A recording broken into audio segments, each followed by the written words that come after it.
To the old lady who won't let go of dads. My son Daniel slurred into the microphone on the night of my 86th birthday, lifting his champagne glass high as if he were delivering the most charming joke in the world. And for a moment the entire private dining room at the Grand Harbor Room went silent except for the faint clink of silverware against porcelain. I remember noticing the way the crystal chandelier reflected in the untouched surface of my water glass, how the light trembled slightly, though my hand did not. 86 years old, and I had learned the value of stillness. The dinner had been Daniel's idea. "You deserve something special this year, Mom," he had said 2 weeks earlier, his tone unusually warm, offering to host the celebration overlooking Lake Michigan, inviting board members from Whitmore Industrial, a few longtime family friends, even our pastor. I wore my navy silk dress, the one Edward used to say made me look steady as the sea, and I arrived 10 minutes early because punctuality, like dignity, is a habit. The table was set for 14. White roses in low vases. Linen napkins folded into careful peaks. My name card placed at the head, though Daniel insisted on sitting beside me, one arm draped loosely over the back of his chair as if claiming territory. When he stood to give the toast, I expected the usual phrases: gratitude, longevity, family legacy. Instead, I heard laughter in his voice before I saw it in his eyes. "To the old lady who won't let go of dads," he repeated, drawing out the last word just enough for everyone to understand he meant the company, the controlling shares, the authority his father had left in my hands. A few guests shifted uncomfortably. Someone coughed. My daughter-in-law, Melissa, pressed her lips together as if unsure whether to smile. I did neither. I simply looked at Daniel and inclined my head, as though he had complimented my gardening. I did not defend myself. I did not correct him. I let the words settle over the table like a thin layer of dust. Because 3 days earlier, an email had arrived from a law firm I did not recognize, attached to documents suggesting a transition of leadership in light of advanced maternal age. I had read every line carefully at my breakfast table while the morning sun filtered through the kitchen blinds in neat stripes across the hardwood floor. Edward and I had installed ourselves 42 years ago. Daniel's name appeared on the correspondence, though he had never mentioned it to me. Not once. That morning, I folded the papers, placed them back in the envelope, and poured myself another cup of coffee. Now, as my son finished his toast and took a long drink from his glass, I understood that tonight was not about my birthday at all. It was a performance, a gentle public nudge, a reminder, perhaps, that I was 86, that I should loosen my grip. I lifted my own glass at last, my voice calm enough to steady the room. "Thank you, Daniel," I said softly, and I meant it, because he had just shown me exactly what I needed to see. After the applause returned in scattered, uncertain bursts, the evening continued as though nothing unusual had been said, which is often how the deepest insults are handled in polite society. The waiter refilled glasses. The string quartet in the corner resumed their gentle rendition of familiar standards. Outside the tall windows, the lake lay dark and flat beneath the city lights, steady and indifferent. Daniel leaned toward a board member from Whitmore Industrial and laughed too loudly at something trivial, his earlier remark dissolving into the hum of conversation as if it had never happened. I buttered a small piece of bread and listened. I have always believed that when people reveal themselves, it is best not to interrupt. Melissa eventually reached across the table and touched my wrist lightly. She smiled in a way that suggested sympathy without commitment.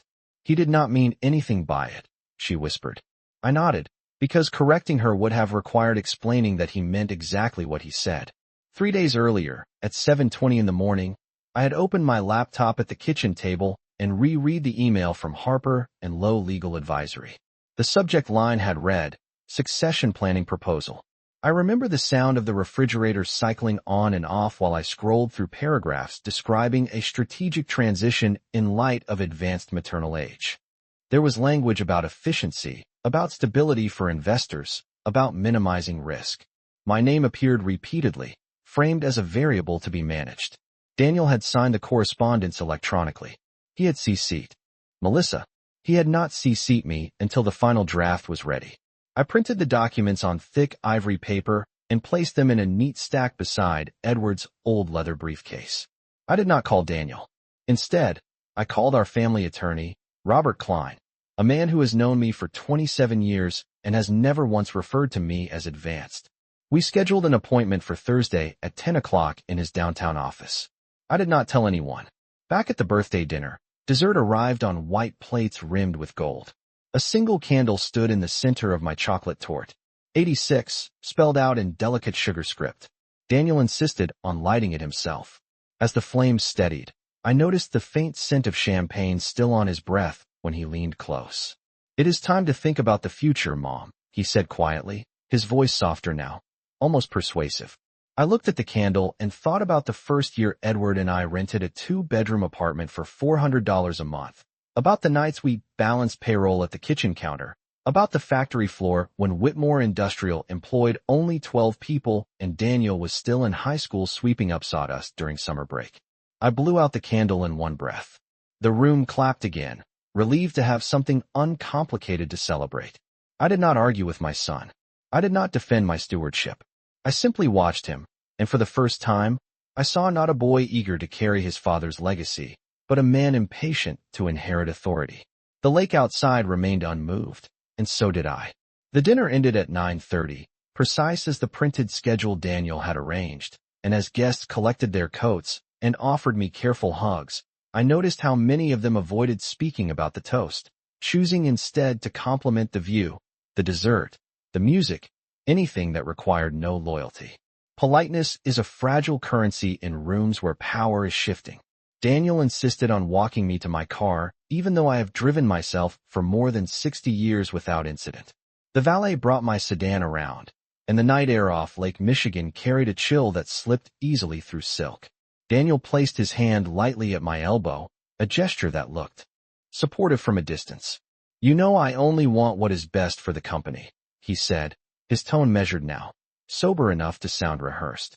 I looked at him carefully, noticing the faint lines at the corners of his eyes, the same blue as his father's, but without the patience. "I am aware," I replied. That was all. I drove home slowly, 10 miles under the speed limit, watching the city lights thin into quiet residential streets lined with maple trees already losing their leaves. My house greeted me the way it always has, with silence that feels earned rather than empty. Edward built the front porch railing himself. The oak floors still hold the faint scent of polish I applied that morning. I hung my coat, set my purse on the entry table, and stood for a moment in the foyer beneath the framed photograph of Edward on the factory floor the day Whitmore Industrial secured its first national contract. He was 49 then, determined, tired, proud. I went into the kitchen and poured myself a glass of water instead of wine. At 10:45, my phone vibrated softly against the counter. It was a text from Melissa. "Daniel feels terrible if he embarrassed you." I read it twice. There was no apology in the sentence, only the suggestion that embarrassment had been accidental. I placed the phone face down. At 7 the next morning, I sat at the same kitchen table where I had reviewed Harper and Lowe's proposal. Sunlight filtered through the blinds in narrow stripes, warming the grain of the wood. I opened Edward's leather briefcase and removed the printed documents again. Succession planning proposal. Strategic transition. Risk mitigation. The language was clean and confident. It described me as though I were a liability rather than the majority shareholder. I traced Daniel's electronic signature with my fingertip. The date revealed something important. The proposal had been drafted 6 months earlier, just 3 weeks after my last annual physical, the one in which my physician declared me in excellent condition for my age. 6 months. This was not a drunken impulse. It was a campaign. I reached for my planner and confirmed Thursday's appointment with Robert Klein. 10 o'clock. Suite 1200. I then opened my laptop and accessed the corporate bylaws of Whitmore Industrial. Edward and I had written certain clauses ourselves decades ago, including one provision that allowed for an irrevocable trust to assume voting control under specific conditions. Conditions that had nothing to do with age and everything to do with stewardship. I did not feel anger. Anger clouds arithmetic. Instead, I felt something steadier. Recognition. My son believed I was holding on to his father's legacy out of sentiment. He did not understand that I was holding on because I knew exactly how it had been built, and exactly how easily it could be dismantled by impatience. I folded the proposal neatly, slid it back into the briefcase, and closed the latch with a soft click that echoed through the quiet kitchen like the sound of a door sealing shut. Thursday arrived with a clear sky and a steady wind off the lake, the kind of autumn morning that makes the city look sharper than usual, every edge defined, every shadow intentional. I left the house at 9:15, allowing extra time for traffic even though I knew the drive downtown would take no more than 25 minutes. The briefcase rested on the passenger seat beside me, Edward's initials faintly worn at the corners from decades of use. I parked in the underground garage of the building on West Madison Street and took the elevator to the 12th floor, watching my reflection in the polished steel doors. 86 years old. Posture straight. Eyes clear. When I stepped into Robert Klein's office, he rose immediately from behind his desk. He did not comment on my birthday. He did not mention Daniel. He simply gestured toward the leather chair across from him and waited. I placed the Harper and Lowe proposal on his desk and folded my hands in my lap. He has been planning this for 6 months, I said calmly. Robert adjusted his glasses and began to read. The silence in that room felt different from the silence at my birthday dinner. This silence was constructive, measured. By 10:30, Robert looked up and removed his glasses. They are positioning age as risk, he said carefully. They are hoping the board will agree that a transition is inevitable. I nodded. I had expected as much. The bylaws still allow for the trust provision, I reminded him. Robert leaned back in his chair. Yes, an irrevocable trust could assume voting control immediately, provided you initiate it before any board. Vote is scheduled. I had memorized that clause years ago, not because I feared my son, but because Edward and I believed in contingency planning. Whitmore Industrial was never meant to be a trophy. It was meant to be stable.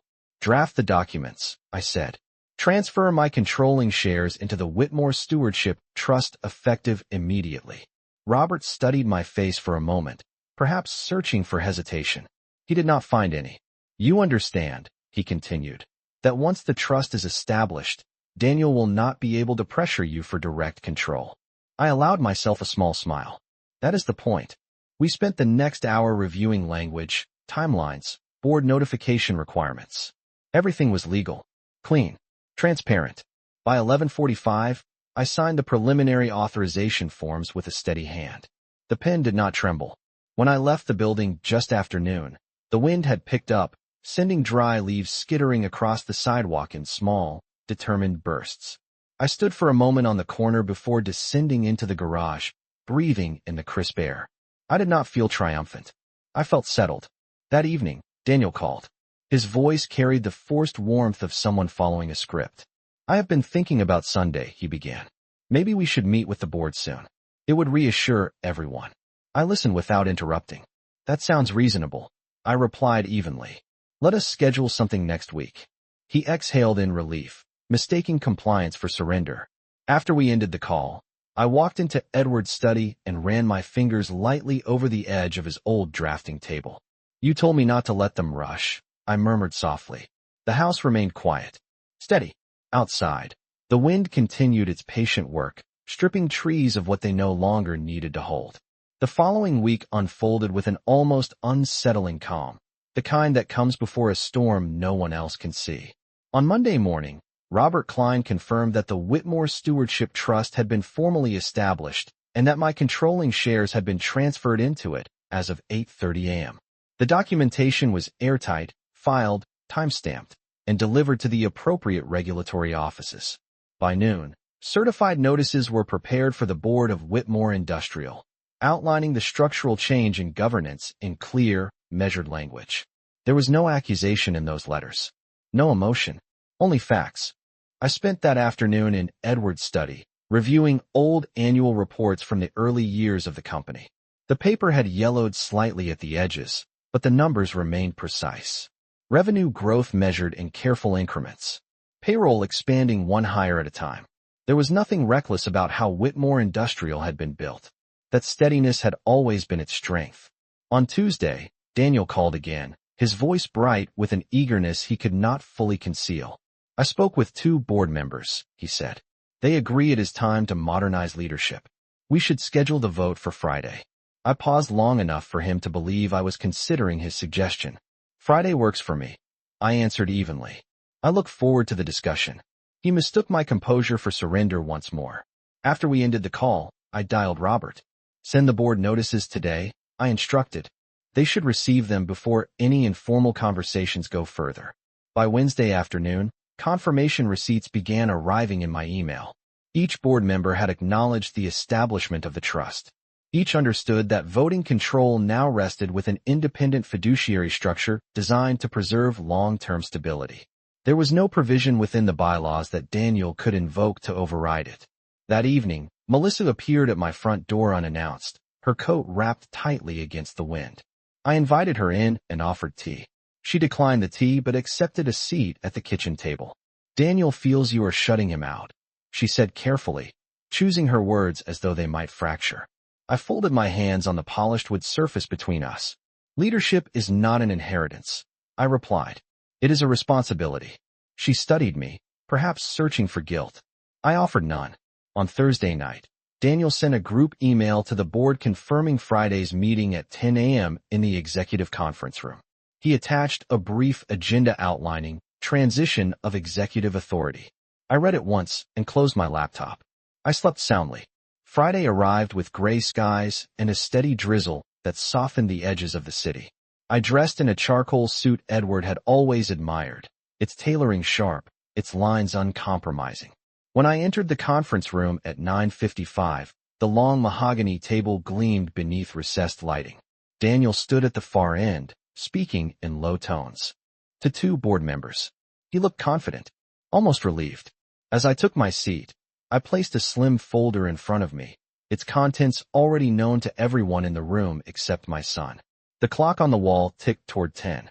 Daniel cleared his throat and began outlining his vision for the company's future, speaking about innovation, speed, generational change. I listened without interrupting, the steady rhythm of his voice echoing faintly against the glass walls. When he finished, he looked directly at me, expectation plain in his expression. It is time, Mom, he concluded. I met his gaze calmly. You are correct, I said. It is time. And then I opened the folder. The room remained still after I said those words, as though even the air understood that something had shifted. I slid the first document across the polished surface of the table toward the center where everyone could see the header clearly printed in bold. Whitmore Stewardship Trust, effective immediately. Daniel's confident posture faltered, not dramatically, but enough for me to notice the slight tightening in his jaw. One of the board members, Mr. Halpern, adjusted his glasses and leaned forward to read more closely. I spoke in the same tone I had used when reviewing quarterly earnings for decades, steady and without emphasis. As of 8:30 Monday morning, my controlling shares have been transferred into an irrevocable trust established under the existing corporate bylaws. The trust is administered independently and designed to ensure long-term stability for Whitmore Industrial. I allowed a brief pause, giving them space to absorb the language. This structure eliminates any ambiguity regarding voting authority. Daniel blinked once, then again, as if recalculating figures in his head. You did what? He asked quietly, though the microphone embedded in the conference table carried his words evenly across the room. I folded my hands over the remaining pages. I exercised a provision your father and I wrote ourselves, I replied. It has been part of the bylaws for 32 years. A second board member cleared her throat and flipped through the copies that had been distributed earlier that morning through certified delivery. This appears to be legally sound, she said, her voice careful. The trust holds majority voting power. Daniel looked from one face to another, searching for resistance, for outrage, for someone willing to challenge the paperwork. He found none. The rain continued tapping softly against the glass walls, a steady rhythm that seemed to underscore the moment. You cannot just cut me out, he said at last, the confidence in his tone thinning. I met his gaze without hostility. I have not cut you out, I answered. You remain Chief Operating Officer. You remain on the board. What you do not hold is unilateral control. The distinction settled over the table like a final signature. Mr. Halpern nodded slowly. This structure protects the company from instability, he said. It is difficult to argue against that. Daniel's shoulders stiffened. He opened his mouth as if to protest further, then closed it when he realized there was no procedural ground to stand on. The bylaws had been clear. The trust had been activated before any vote could occur. There was no drama in the room, only the quiet acknowledgement that strategy had outpaced ambition. I gathered my remaining papers and placed them neatly back into my folder. If there are no further questions, I said calmly, we can proceed with the regular agenda. For the next 40 minutes, we reviewed supply chain updates and quarterly projections as though nothing extraordinary had occurred. That is how real power shifts happen, not with raised voices, but with signatures filed at the correct hour. When the meeting adjourned, Daniel remained seated for a moment longer than everyone else. I stood, adjusted the cuff of my sleeve, and walked toward the door. As I passed him, I rested my hand lightly on the back of his chair. Legacy is not about letting go, I said quietly. It is about knowing when to hold steady. I left the conference room without looking back, the sound of my heels against the polished floor echoing evenly down the corridor. The hallway outside the conference room felt longer than usual, though I walked it at the same measured pace I always had. Employees glanced up from their desks as I passed, offering polite nods, unaware that the architecture of the company had just been reinforced in ways that would not make headlines, but would endure for decades. I pressed the elevator button and waited, listening to the muted hum of the building. When the doors opened, Daniel stepped inside just before they closed. We descended in silence from the 12th floor to the lobby, the numbers above the door blinking down one by one. He kept his eyes forward, jaw set, hands in the pockets of his tailored jacket. I did not fill the quiet. At the lobby level, the doors parted, and we stepped out together. You blindsided me, he said at last, his voice low but controlled. I adjusted the strap of my handbag on my shoulder. No, I replied calmly. I protected the company. He exhaled sharply through his nose. You do not trust me. I turned to face him fully then, not as an adversary, but as a mother who had watched a boy grow into a man who confused speed with strength. Trust is built over time, I said evenly. Control demanded in haste is something else entirely. He looked as though he might argue further, but the lobby was busy with staff moving between lunch meetings, and he seemed to remember that appearances still mattered. Without another word, he pushed through the revolving door and disappeared into the gray afternoon. I drove home beneath a sky that threatened more rain but never delivered it. The streets were slick from the earlier drizzle, reflecting traffic lights in long, wavering streaks of red and green. When I pulled into my driveway, I noticed the maple tree at the edge of the yard had lost nearly all its leaves. The branches looked bare, but not fragile. Inside the house, the quiet greeted me again, steady and familiar. I removed my coat and hung it in the closet, then walked into Edward's study and sat at his old drafting table. For a moment, I allowed myself to remember Daniel at 16, standing in this very room, asking his father about expansion plans, eager, ambitious, determined to prove himself. Ambition had never been the problem. Impatience was. My phone rang at 3:20 in the afternoon. It was Mr. Halpern from the board. I want you to know, he said, that today's decision reassured several of us. Stability matters more than speed. I thanked him and ended the call. By 5 o'clock, an internal memorandum had been circulated confirming the trust's role in safeguarding long-term governance. The language was neutral, professional, forward-looking. There was no mention of conflict. That evening, as I prepared a simple dinner of baked salmon and steamed vegetables, Daniel sent a brief message. We will talk soon. I read it once and set the phone aside. I did not feel victorious. Victory suggests defeat on the other side, and I had no desire to defeat my son. What I desired was preservation. After washing the dishes, I stepped onto the back porch and looked out over the yard, the air cool against my skin. The house stood firm behind me, built board by board through patience and persistence. Whitmore Industrial had been constructed the same way. I understood something clearly then. Daniel had raised a toast to an old lady who would not let go. He was correct in one respect. I would not let go. Not of discipline. Not of foresight. Not of the steady hand required to carry a legacy forward. And as the last light faded from the sky, I felt no urgency to explain myself further. The work had already been done. Saturday morning arrived with a pale wash of sunlight across the kitchen floor, the kind that makes dust motes visible in the air if you stand still long enough to notice them. I woke before 6, not from worry, but from habit. For 40 years, Edward and I began our days early, believing that discipline in small routines carried over into larger decisions. I brewed coffee and carried the mug into the living room where the framed photograph from my birthday dinner still rested on the side table. Melissa had sent it late the previous night. In the picture, Daniel stood beside me, one arm loosely around my shoulder, both of us smiling for the camera. No one looking at that image would have guessed what had transpired beneath the surface of polite applause. I set the photograph face down. At 9:15, Daniel called. His tone was calmer than it had been all week, as if sleep had given him perspective or at least strategy. "I would like to come by," he said. "We need to talk without a boardroom between us." I agreed. He arrived just after 10, wearing a navy overcoat and the expression of a man rehearsing arguments in his head. I invited him into the kitchen. The house smelled faintly of coffee and lemon polish.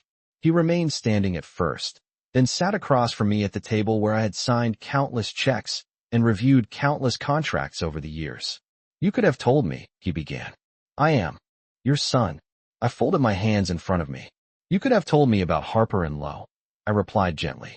The words landed without force, but they did not miss their mark. He looked away briefly, studying the grain of the wooden table as if it might offer a more forgiving conversation. "I was trying to move things forward," he said. "The industry is changing. Investors expect agility." I listened. I have learned that when someone uses broad terms like change and agility, they are often masking something more personal. "Agility without foundation leads to collapse," I answered evenly. "Your father understood that." Daniel exhaled, frustration threading through his composure. "You are 86, Mom. You cannot expect to run this forever." There it was. Not cruelty, not malice, simply arithmetic in his mind. I nodded slowly.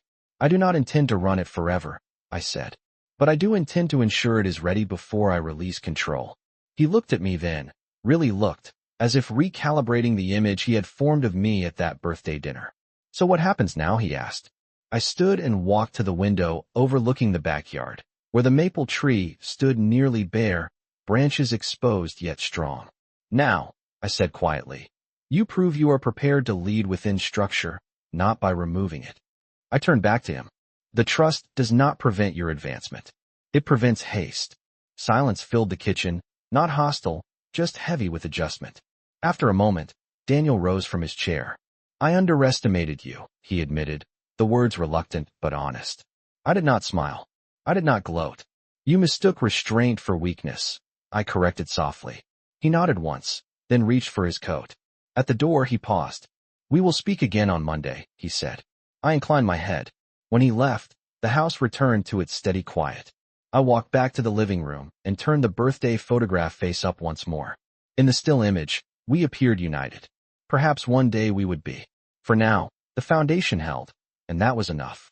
Monday morning unfolded without spectacle, which is how most turning points truly arrive. At 9:58, I took my seat in the executive conference room once more, the same mahogany table, the same glass walls overlooking a skyline that had watched our company rise from a modest warehouse on the south side to a nationally respected manufacturer. Daniel entered at 10 precisely. He did not rush. He did not perform.